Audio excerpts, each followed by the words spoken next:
आमच्या देवाच्या पादुका आमच्या टमटम मध्ये जातात. आम्हाला बी असं वाटतं ना, आमचा देव आमचा गुरु ज्याच्या भेटीला चाललाय ना, त्याच्या भेटीला जात असताना त्याच बाबा गेला पाहिजे. हो, त्याच बाबा गेला पाहिजे. झालं का?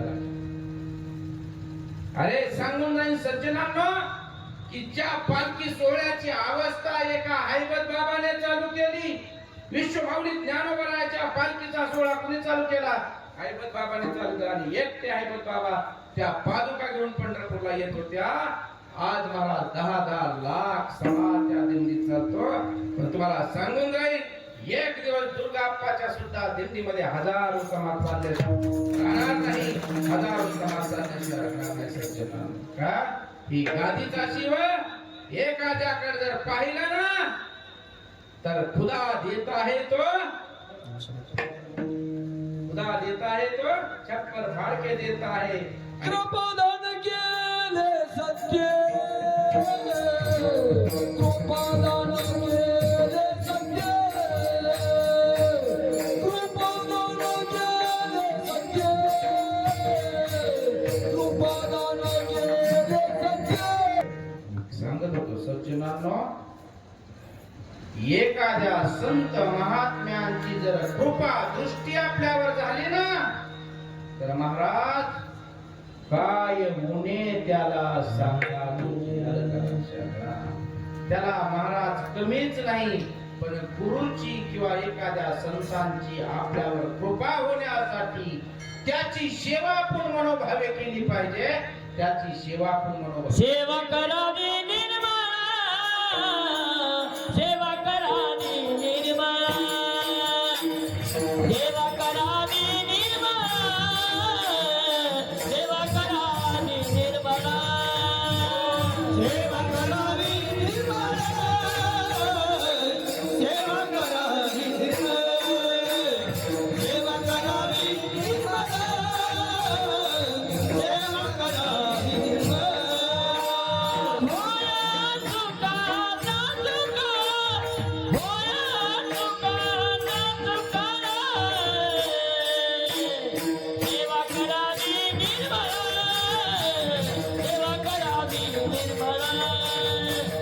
सेवा करावी निर्मळा, सेवा करावी निर्मळा.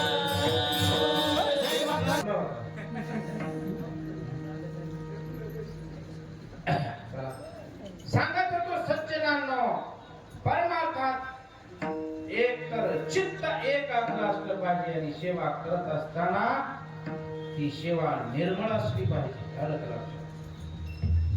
अरे आम्ही दुर्गाप्पाच्या मंदिरात जातो, कशाची तरी अपेक्षा करतो आम्ही मंदिरात जातो, असं चालत नाही सज्जनांनो.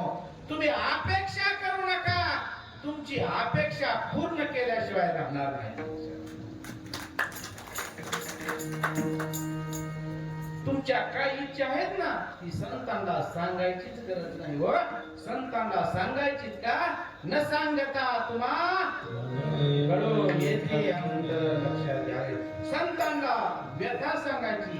अरे कधीतरी सज्जनांनो, अरे डोळे भरून त्या समाधीकडे पहा आणि समाधीपाशी बसा आणि आपलं मन एकाग्र करा आणि डोळे झाका आणि विचारावं आमच्या दुर्गाप्पाला, अहो आप्पा आम्ही कुठं चुकलो सांगा मला, की ज्या मार्गाने आमचा उद्धार होईल ना, तो मार्ग आम्हाला दाखवावं. कधीतरी त्यांना आपल्या डोळ्याच्या अश्रूने अभिषेक घालावं, कधीतरी अभिषेक घाला, कधीतरी मनात अंतःकरणामध्ये दुर्गाप्पाची मूर्ती ठसवावं आणि विचार मनाला. सज्जनांनो, मन फार महत्वाचं आहे, पण आपलं मन जागेत ना. आमच्या महिला मंडळ दादा काल महिला मंडळ तुम्हाला विचारत होते ना, कोरे महाराज कधी यायच्या, कोरे महाराज कधी यायच्या. मी आपले ठेवलं काय माझ्याकडे काम गाव महिलांचं. त्या म्हणत होत्या दादाला, कालच मुख्यमंत्र्याचं 1,500 जमा झाल्या, आम्हाला सगळ्याला 1,000 कोरे महाराजाला द्यायचे. पैसे नका देऊ, फक्त कीर्तन एकाग्रतेने ऐका सज्जनांनो. या संसार सागरातून तरुण गेल्याशिवाय राहणार नाही. मी सांगत होतो सज्जनांनो, चित्त फार एकाग्र असलं पाहिजे, मन एकाग्र असलं पाहिजे. पण परमार्थामध्ये आपलं मन कधीच एकाग्र नसतं हो. तुम्हाला सांगू का? सांगू ना, कुठे गेले आमचे काका, पुजारी काका? पुढे या की तुम्ही, लय लांब मागत बसला. हा या पुढे या. कधीतरी लिंगाला हातावर धरावं. खरं कोण कोण लिंग पूजा करतो? हात वर करा बरं. नियमाने लिंग पूजा करणार एवढीच आहे बस. बरं, लिंग पूजा करताना किती वेळा बोलता वगैरे? किती वेळा बोलता? एक सांगू का? लिंग कोणी सज्जनांनो, रात्री आमच्या महाराजांनी चिंतन मांडलं. अरे वेश्या हातावर लिंग धरीत होती, वेश्या, आणि लिंग पूजा करीत होती ना. सज्जनांनो, त्याच्या जवळ 2 प्राणी बसत होते. त्याचं नाव होत एकाचं काय? एक कोंबडा आणि दुसरं माकड. आता ही सांगावं लागतं महाराज. ती भस्म लावल्याशिवाय महाराज लिंग पूजाला बसत नव्हती. आणि आमच्या लेकरांना भस्म लावा म्हणून सांगावं लागतं. याच्यासारखं दुर्भाग्य कशात आहे सज्जनांनो? अरे आमचा मुलगा आमच्या देखता भस्म लावतो आणि बाहेर गेले की आमचा मुलगा भस्म पुसून टाकतो, भस्म पुसून टाकतो. लाज वाटते का मला भस्माची? अरे भस्म पाहिला तर निमहंडा महाराजांनी रात्री दिला. भस्म पाहिला तर निमा हंडा तुम्हाला दिला. आणि भस्म लावल्यावर पण एक लक्षात घ्या, दृष्टी तशी असली पाहिजे महाराज. आता आपल्यालाच बघताना 2 दिसतंय. आपल्याला बघताना किती दिसतंय? 2 दिसतंय. पण सांगणारा जर एक असला ना, एक दिसणारा, तर ती बरे. पण आपल्याला 2 दिसते म्हणून आपण डॉक्टरकडे गेलो दादा, आणि डॉक्टरने विचारलं का, कसा आला? म्हणला डॉक्टर साहेब मला 2 दिसतंय. मग डॉक्टर म्हणला तुम्ही 4 जण कशाला आला? नाही कळलं तुम्हाला? अहो आम्हाला 2 दिसत होत आणि सांगणारा उपचार करणारा किती दिसत होत? अशी 4 दिसणारी किती भेटल्यावर आपला उद्धार होईल? होईल का महाराज?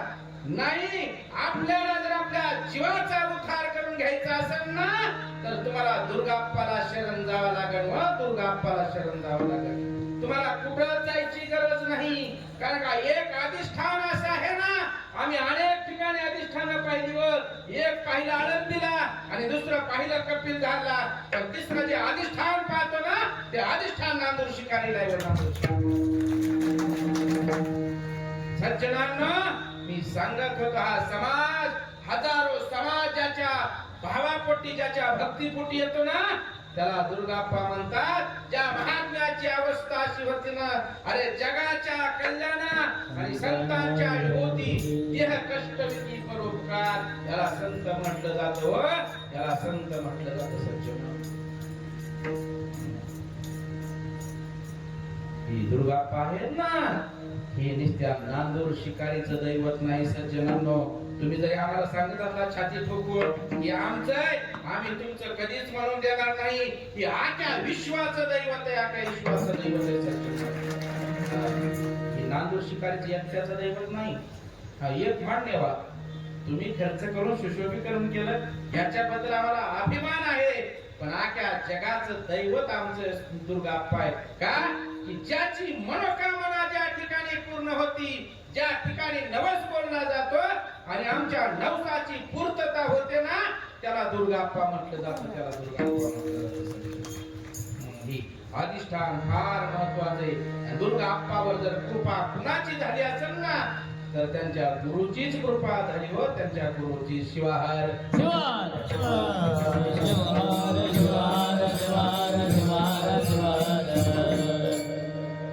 आपण फार्मी अभंगाकडे थोडंच जाणार आहे, लक्षात घ्या.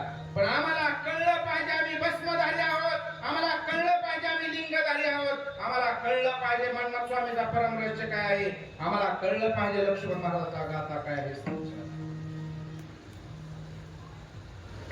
मला सांगा, ह्या आप्पाच्या मंदिराला फरशी कुठून आणली हो तुम्ही? हा? कुठून आणली? राजस्थान अहो